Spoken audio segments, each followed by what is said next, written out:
खनौल में morning walk पर निकले सीएम धामी, स्थानीय लोगों और बच्चों से की मुलाकात, सरकार की तरफ से चलाई जा रही योजनाओं का लिया फीडबैक।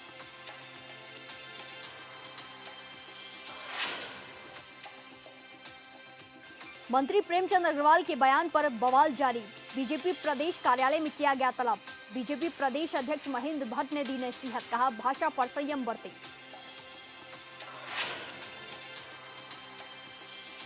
उत्तराखंड के वरिष्ठ आईपीएस अधिकारी केवल खुराना का निधन, दिल्ली के मैक्स हॉस्पिटल में ली आखिरी सांस, सीएम धामी ने जताया दुख।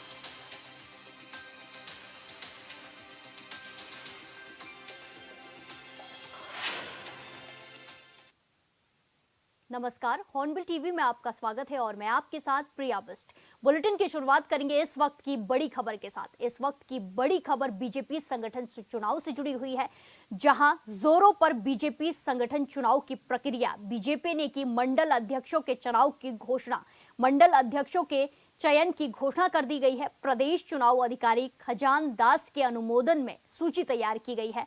इसी के साथ 28 फरवरी तक होंगे जिला अध्यक्षों के चयन। ये बड़ी खबर आपको बता रहे हैं, जहां मंडल अध्यक्षों के चयन की घोषणा हो गई है। प्रदेश चुनाव अधिकारी खजान दास के अनुमोदन में सूची तैयार की गई है। ये तस्वीर, ये सूची आपको दिखाई जा रही है, जिसमें मंडल अध्यक्षों के चयन हो चुके हैं। बीजेपी संगठन चुनाव की प्रक्रिया तेज हो गई है। बीजेपी ने मंडल अध्यक्षों का चयन कर दिया है। इसी के साथ अब 28 फरवरी तक जिला अध्यक्षों का भी चयन हो जाएगा। ये बड़ी खबर आपको बताई जा रही है। इस खबर पर ज्यादा जानकारी के साथ हमारे संवाददाता अरुण सैनी हमारे साथ फोन लाइन पर जुड़ चुके हैं। अरुण, जिस तरह की खबरें सामने आई है कि बीजेपी ने संगठन चुनाव की प्रक्रिया तेज कर दी है, क्या कुछ जानकारी, क्या कुछ अपडेट? जी प्रिया, बिल्कुल देखिए, भारतीय जनता पार्टी संगठन चुनाव की प्रक्रिया जोरों पर चल रही है और लगातार इसकी तैयारियां भी हो रही है, बैठकें भी लगातार चल रही है। भारतीय जनता पार्टी ने बीते कुछ समय पहले जो है पर्यवेक्षकों की बैठक भी की थी, जिसमें तमाम तैयारियों को जांचा भी गया था की तैयारियां हैं और कौन कौन ऐसे चेहरे हैं जिन्हें मंडल में जिम्मेदारी दी जा सकती है। तो इसके लेकर अब भारतीय जनता पार्टी ने मंडल अध्यक्षों की सूची भी जारी कर दी है और ऐसे में 11 मंडल के अध्यक्ष भारतीय जनता पार्टी ने घोषित कर दिए हैं। और ऐसे में भारतीय जनता पार्टी ने महानगर में इस बार 14 से बढ़ाकर 17 मंडल भी किए। तो ऐसे में अब मंडल अध्यक्षों को के चयन हो चुके हैं और उसकी सूची भारतीय जनता पार्टी ने जारी कर दी। और ऐसे माना जा रहा है कि 28 फरवरी तक जिला अध्यक्षों की भी सूची भारतीय जनता पार्टी जारी कर देगी, उनका भी चयन हो जाएगा।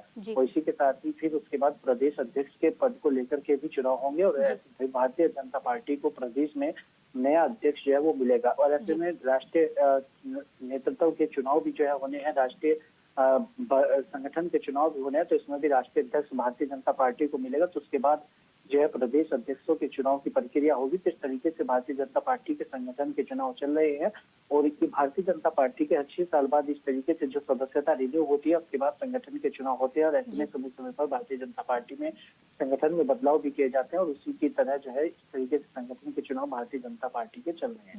जी अरुण, देखने वाली बात होगी कि क्या कुछ बदलाव किए जाते हैं। धन्यवाद हमारे साथ जानकारी साझा करने के लिए। अगली बड़ी खबर मंत्री प्रेमचंद्र अग्रवाल के सदन में दिए गए बवाल से जुड़ी हुई है। ये बड़ी खबर आपको बताई जा रही है, जहां मंत्री प्रेमचंद्र अग्रवाल को बीजेपी कार्यालय में तलब किया गया है। सदन में दिए गए बयान से मचा था सियासी बवाल और प्रदेश अध्यक्ष ने मंत्री समेत अन्य नेताओं को नसीहत दी है। मंत्री प्रेमचंद्र अग्रवाल ने प्रदेश अध्यक्ष के समक्ष अपना पक्ष रखा और प्रदेश अध्यक्ष महेंद्र भट्ट ने कहा भाषा पर संयम बरते। ये बड़ी खबर आपको बताई जा रही है, जहां मंत्री प्रेमचंद्र अग्रवाल को बीजेपी कार्यालय में तलब किया गया है।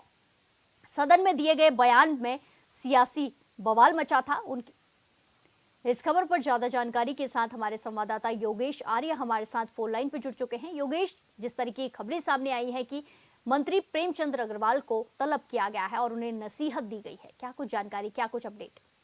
देखिए, बिल्कुल जैसे देखा जाए कि मंत्री प्रेमचंद अग्रवाल को तलब किया गया है। सदन में पहाड़ मैदान को लेकर दिए गए बयान पर संगठन के सामने उन्होंने अपना पक्ष रखा है। प्रदेश अध्यक्ष ने उनको तलब किया था। देखिए, मंत्री कैबिनेट जिस तरह देखा जाए, प्रेमचंद अग्रवाल विधानसभा सत्र के दौरान मैदान पहाड़ को लेकर बोल रहे थे और इस दौरान एक बयान पर उनकी सियासत जो है वो तेज हो गई। इसके बाद से भाजपा प्रदेश अध्यक्ष महेंद्र भट्ट ने उन्हें तलब किया और प्रदेश कार्यालय में जाकर प्रेमचंद अग्रवाल ने इस बयान पर अपना पक्ष रखा है। अब बंद कमरे में प्रदेश अध्यक्ष महेंद्र भट्ट और प्रदेश महामंत्री संगठन अजय कुमार के समक्ष विवाद बयान को लेकर स्पष्टीकरण उन्होंने दिया। वो बोले कि प्रदेश अध्यक्ष को उन्होंने बताया कि जो सदन के अंदर दिए गए उनका बयान था उसको तोड़ मोड़ के प्रस्तुत किया गया है। उनके भाव बिल्कुल गलत नहीं थे। गाली वाला शब्द भी उन्होंने व्यक्तित्व से पहले का था। न जाने पहाड़ के लिए कहा गया, ना मैदान के लिए कहा गया है। उन्होंने कहा कि वह पार्टी के पुराने कार्यकर्ता है, समर्पित कार्यकर्ता है। उनका जन्म उत्तराखंड में हुआ है। राज्य आंदोलन में भी उनका अहम भूमिका रही है। और उन्होंने जिस तरह से सोशल मीडिया पर उनके खिलाफ लोगों द्वारा माहौल बनाया जा रहा है, ये बेहद गलत है। मैं उसके लिए माफी मांगता हूं अगर किसी की भावनाएं आहत हुई हैं, लेकिन मेरा मकसद नहीं था कि मैं किसी की भावनाएं आहत करूं। उधर अगर देखा जाए तो भाजपा प्रदेश अध्यक्ष ने भी केंद्रीय मंत्री प्रेमचंद अग्रवाल को भाषा पर संयम बरतने की हिदायत दी है। वहीं मामले पर केंद्रीय नेतृत्व ने भी प्रदेश नेतृत्व से रिपोर्ट मांगी है। तो देखिए, संगठन की रिपोर्ट के बाद केंद्रीय हाईकमान इस पर क्या एक्शन लेता है, ये भी देखने वाली होगी। और साथ ही मंत्री ने जिस तरह से कहा कि मंत्री ने इस बयान पर खेद प्रकट किया है, क्षमा मांगी है, आगे से इस तरह के बयान न देने की बात भी कही है, तो बिल्कुल निश्चित तौर पर देखा जाए कि वो लगातार माफी मांग रहे हैं और उसको लेकर के खेद प्रकट कर रहे हैं। लेकिन जिस तरह सोशल मीडिया पर वो बयान, वो लगातार वीडियो वायरल हुई, उसके बाद से लगातार सियासत चले तेज है। जी योगेश, जिस तरीके से विपक्ष ने लगातार इसको मुद्दा बनाया कि उनके बयान को लेकर सवाल खड़े किया और कई जगह विरोध प्रदर्शन भी देखने को मिल रहा है, ऐसे में अब उन पर कार्रवाई की गई है, उनको भाषा पर संयम रखने को कहा गया, तो अब विपक्ष का क्या कुछ कहना है? उनकी तरफ से कोई प्रतिक्रिया सामने आई है?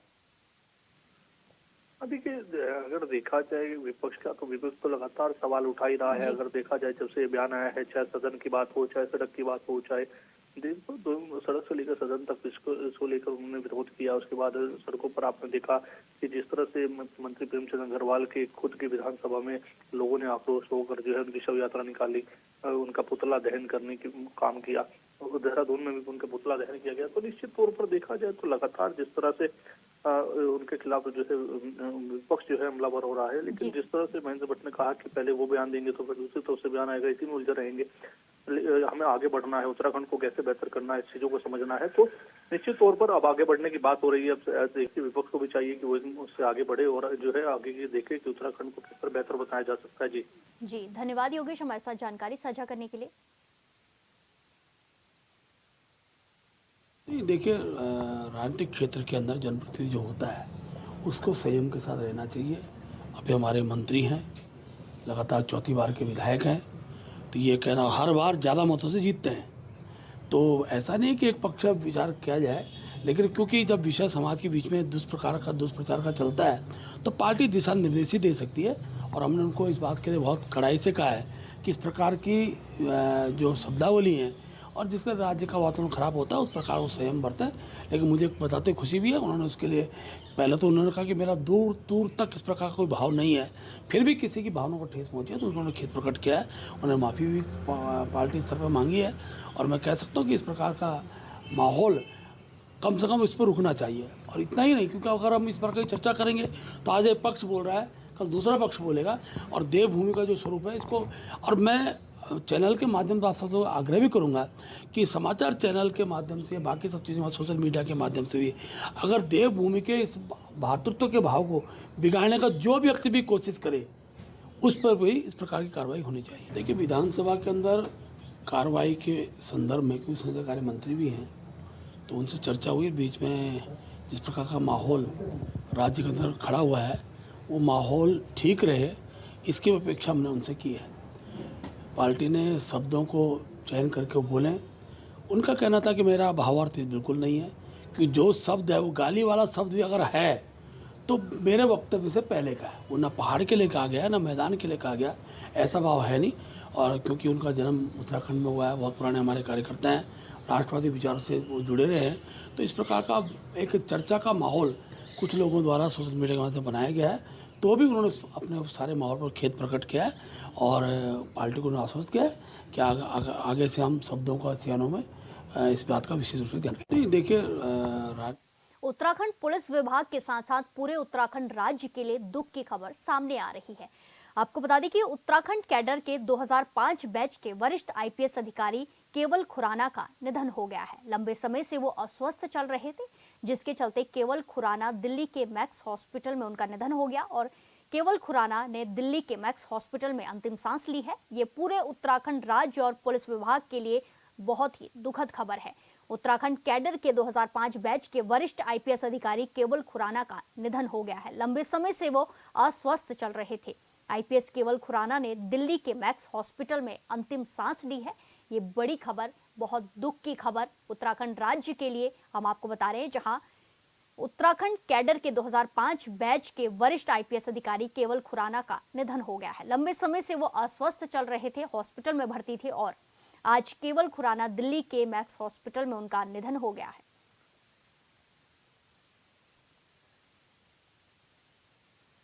अगली बड़ी खबर हरिद्वार से जुड़ी हुई है, जहां हरिद्वार में सहकारी समितियों के चुनाव आज से जारी हो चुके हैं। भारी मात्रा में पुलिस बल तैनात किया गया है। डीएम ने 6 सहकारी समितियों के चुनाव पर रोक लगाई है। हाईकोर्ट के आदेश पर यह रोक लगाई गई है। छबरेड़ा समिति पर चुनाव किया गया बहाल। तेजूपुर, चुडियाला, लहबोली, मेहवड़, खुर्द के चुनाव स्थगित किए गए हैं। बंजारेवाला, पनियाला सहकारी समितियों के चुनाव भी स्थगित किए गए हैं। हरिद्वार में सहकारी समितियों के चुनाव आज हैं। भारी मात्रा में पुलिस बल तैनात किया गया है और हाईकोर्ट के आदेश के बाद 6 सहकारी समितियों के चुनाव पर अभी रोक लगाई गई है। छबरेड़ा समिति पर चुनाव बहाल किया गया है। तेजूपुर, चुडियाला, लहबोली, मेहवड़, खुर्द के चुनाव स्थगित किए गए हैं। इसी के साथ साथ बंजारेवाला, पनियाला सहकारी समितियों के चुनाव भी स्थगित किए गए हैं।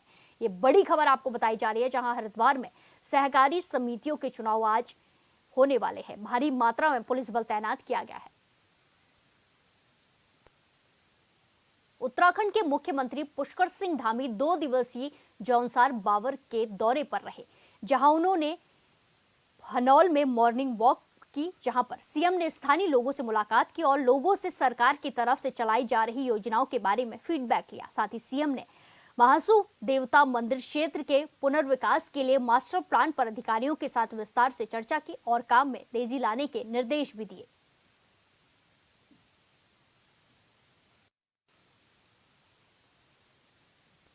कैबिनेट मंत्री प्रेमचंद अग्रवाल के सदन में दिए गए बयान को लेकर लगातार बवाल देखने को मिल रहा है, जहां बागेश्वर में भी विरोध प्रदर्शन किया गया। बागेश्वर जिले की जिला संघर्ष वाहिनी ने शव यात्रा निकालकर अपना विरोध दर्ज कराया और सरयू गोमती घाट में पहुंचकर प्रतिमाकात्मक पार्थिव शरीर को मुखाग्नि दी।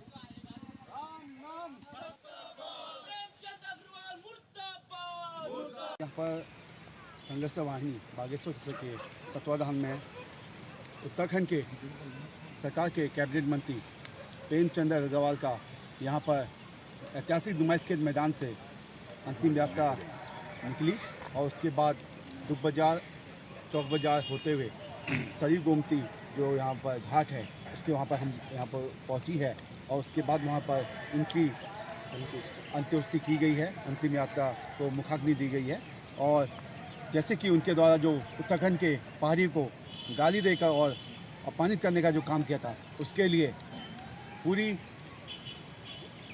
उत्तराखंड की सरकार को भंग करने की हमारी यहाँ पर मांग है, क्योंकि जहाँ हमारे पहाड़ के लोगों का, जहाँ हमारे पहाड़ का सम्मान नहीं है, उस विधानसभा को रहने का कोई अधिकार नहीं है। और साथ साथ मैं कहना चाहूँगा, जितने भी विधायक वहाँ पर मौजूद थे उसी समय उन सब ने उस विधानसभा का वहाँ पर बहिष्कार करना चाहिए था और तत्काल वहाँ पर से वो उठकर जाना चाहिए था। मगर कोई भी विधायक वहाँ पर से उस समय ऐसी अपमानजनक बात सुनने के बाद भी वहाँ पर खड़े रहे, ये एक शर्मसार घटना है और कहीं ना कहीं इससे कहीं ना कहीं पूरे पहाड़ के लोगों का अपमान हुआ है और पूरे जितने भी विधायक और जितने भी वहाँ पर सरकार के लोग थे उन सबों को सामूहिक रूप से पूरे उत्तराखंड की जनता से माफ़ी मांगनी चाहिए, क्योंकि कहीं ना कहीं पहाड़ का अपमान, जो हमने सपना देखा था कि हम अपने पहाड़ के लोगों को कहीं ना कहीं विकसित करेंगे और पहाड़ को एक नया आयाम देंगे, मगर वो सपना आज भी उत्तराखंड बनने के बाद भी अधूरा है। यही हमारी मांग है कि विधानसभा भंग करनी चाहिए और ऐसे विधायकों को भी अपनी विधानसभा में रहने का कोई भी अधिकार नहीं है। खबर रुड़की से है, जहां रुड़की में अंतर्राष्ट्रीय महिला दिवस पर सम्मान समारोह का आयोजन किए जाने की खबर सामने आई है। जहां रुड़की में बीजेपी की वरिष्ठ नेता रश्मि चौधरी 8 मार्च को अंतर्राष्ट्रीय महिला दिवस पर सम्मान समारोह का आयोजन करने जा रही है, जिसको लेकर तैयारियां शुरू कर दी गई हैं। बीजेपी नेता रश्मि चौधरी ने कहा कि अंतर्राष्ट्रीय महिला दिवस बड़े धूमधाम के साथ मनाया जाएगा, जिसमें कई क्षेत्रों में कार्य करने वाली 150 महिलाओं को सम्मानित किया जाएगा। वहीं कैबिनेट मंत्री प्रेमचंद अग्रवाल के सदन में दिए गए बयान को लेकर उन्होंने कहा कि कैबिनेट मंत्री अपने दिए गए बयान पर खेद प्रकट कर चुके हैं।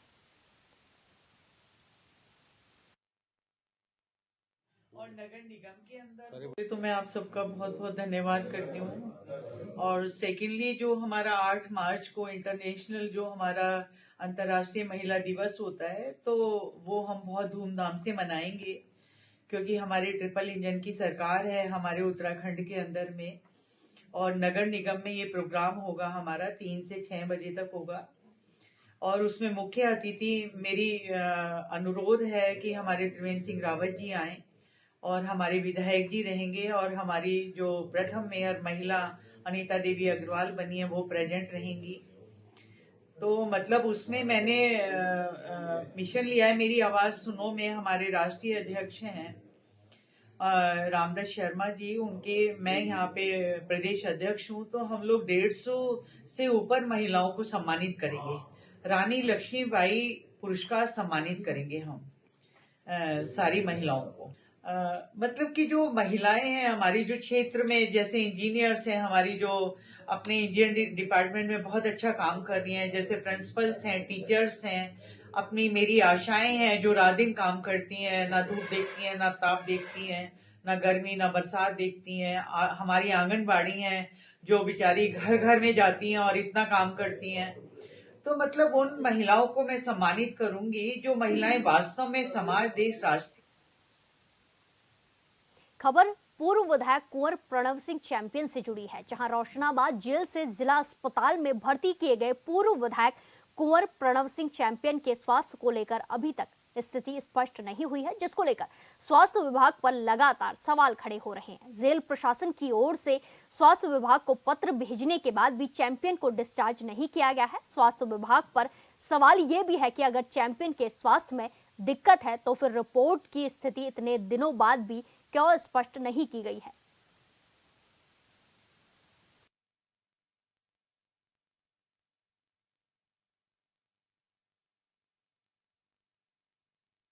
जा रही है पूर्व विधायक कुंवर प्रणव सिंह चैंपियन से जुड़ी हुई है, जहां स्वास्थ्य विभाग पर कई तरीके के सवाल खड़े हो रहे हैं। पुलिस विभाग ने पत्र भी भेजा है, लेकिन फिर भी उनकी स्थिति को लेकर कोई भी जानकारी स्पष्ट तौर पर नहीं दी जा रही है।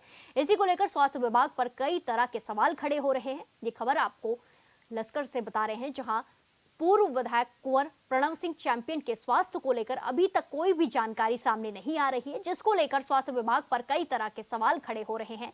रोशनाबाद जेल से जिला अस्पताल में उन्हें भर्ती किया गया था और अब तक उनकी स्थिति की कोई भी रिपोर्ट सामने नहीं आ पाई है। ऐसे में सवाल खड़े हो रहे हैं कि अगर उनकी स्थिति ठीक है तो रिपोर्ट क्यों नहीं पेश की जा रही है, और अगर कोई दिक्कत है तो भी रिपोर्ट क्यों नहीं पेश की जा रही है। ऐसे में पुलिस विभाग की तरफ से भी कई बार पत्र भेजा गया है उन्हें डिस्चार्ज करने के लिए, लेकिन फिर भी स्वास्थ्य विभाग की तरफ से कोई जानकारी देखने को नहीं मिल रही है। ऐसे में कई सारे सवाल खड़े हो रहे हैं स्वास्थ्य विभाग के ऊपर। ये पूरा मामला पूर्व विधायक कुंवर प्रणव सिंह चैंपियन से जुड़ा हुआ है, जिन्हें रोशनाबाद जेल से जिला अस्पताल में भर्ती कराया गया था। उनकी तबीयत बिगड़ गई थी, जिसके बाद उन्हें रोशनाबाद जेल से जिला अस्पताल में भर्ती कराया गया और तब से ही वो वहां पर भर्ती है। लेकिन स्वास्थ्य विभाग की ओर से उनकी स्थिति को लेकर कोई भी रिपोर्ट पेश नहीं की जा रही है। पुलिस विभाग ने कई बार पत्र भी भेजा है उन्हें डिस्चार्ज करने के लिए, पूर्व विधायक कुंवर प्रणव सिंह चैंपियन को डिस्चार्ज करने के लिए, लेकिन स्वास्थ्य विभाग की ओर से कोई जवाब नहीं आ रहा है। ऐसे में कई सारे सवाल खड़े हो रहे हैं कि अगर उनकी स्थिति ठीक है, उनकी तबीयत ठीक है, तो कोई रिपोर्ट क्यों नहीं पेश की जा रही, और अगर कोई दिक्कत है तो भी कोई रिपोर्ट क्यों पेश की नहीं जा रही है।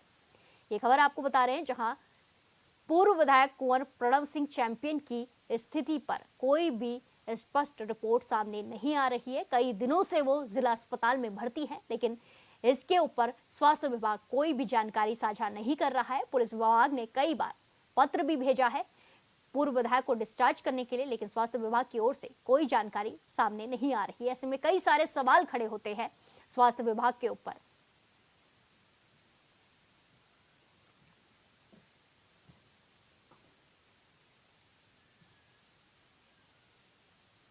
उत्तराखंड पुलिस आरक्षी शारीरिक भर्ती परीक्षा को लेकर हरिद्वार पुलिस ने तैयारियां तेज कर दी है, जहां पुलिस लाइन रोशनाबाद स्थित सम्मेलन कक्ष में एसएसपी प्रमेंद्र सिंह डोभाल ने भर्ती बोर्ड में नियुक्त फोर्स को ब्रीफ किया। साथ ही स्पष्ट निर्देश दिए कि भर्ती प्रक्रिया पूरी तरह पाक, साफ और पारदर्शी होनी चाहिए, जिसमें केवल काबिलियत ही चयन का आधार हो। एसएसपी डोभाल ने आगे कहा कि प्रत्येक इवेंट की फोटोग्राफी और वीडियोग्राफी अनिवार्य की जाए और सभी भर्ती स्थल पर केवल भर्ती बोर्ड और अभ्यर्थियों को ही प्रवेश मिलेगा, एंट्री मिलेगी।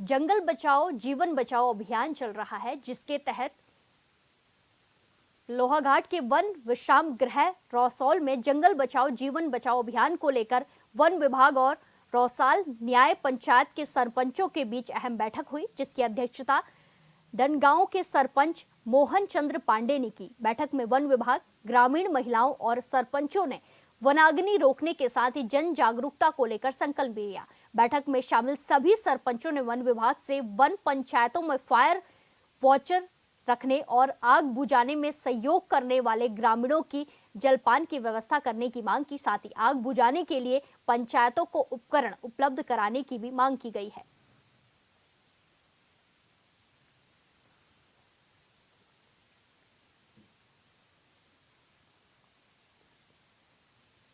वन पंचायत डनगांव आज वन विश्राम गृह रौसाल में सरपंच और वन विभाग के द्वारा एक बैठक की गई, जिसमें जो वनाग्नि है वनाग्नि को देखते हुए यह बैठक की गई है। और उसमें जो है सभी सरपंचों ने और वन विभाग ने मिलकर जो है संकल्प लिया कि वो अपने अपनी वन पंचायत में आग नहीं लगने देंगे और जो है लोगों को जागरूक करेंगे।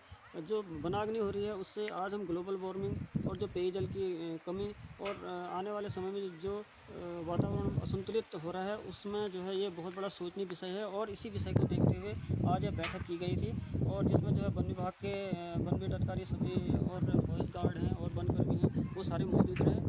और जो है हमारे जो न्याय पंचायत स्तरीय सरपंच हैं वो सारे मौजूद रहे। कुनाड़ी, पुंडिल, कमलेड़ी, सुल्ला, पासम, रौसाल, मटियानी और डुंगराबोरा, मढ़वा आदि और डनगांव, तो सभी सरपंच मौजूद रहे। उन्होंने यही संकल्प लिया कि हम जो है जो वनाग्नि से जो नुकसान हो रहा है, जो वनाग्नि बार बार वनाग्नि हो रही है, तो उससे कैसे वनों को बचाया जाए इस बारे में विचार किया गया।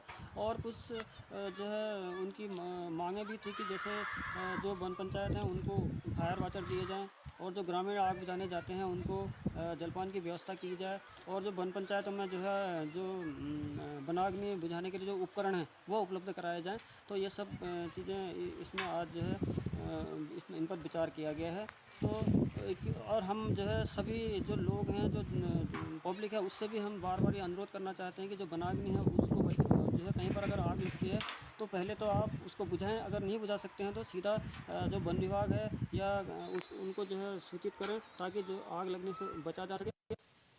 खबर लोहाघाट से है, जहां विगत 5 दिनों से चल रहे मिनिस्ट्रियल कार्मिकों के प्रशिक्षण कार्यक्रम का समापन हो गया है। एजुकेशनल मिनिस्ट्रियल ऑफिसर्स एसोसिएशन के जिला अध्यक्ष नागेंद्र जोशी ने कार्यक्रम आयोजित करने के लिए मुख्य शिक्षा अधिकारी समेत सभी स्टाफ का धन्यवाद किया। मौके पर उन्होंने कहा कि इस तरह के कार्यक्रमों से कार्मिकों को विभागीय कार्यों को समय पर संपादित करने में आ रही परेशानियों का हल मिलता है।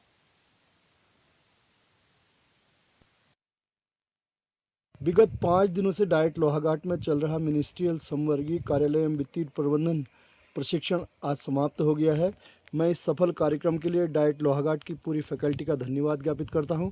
धन्यवाद ज्ञापित करता हूं उन सभी संदर्भदाताओं का जिन्होंने बड़ी सहजता से अपने संदर्भ को हमारे सभी मिनिस्ट्रियल कार्मिकों तक पहुंचाया।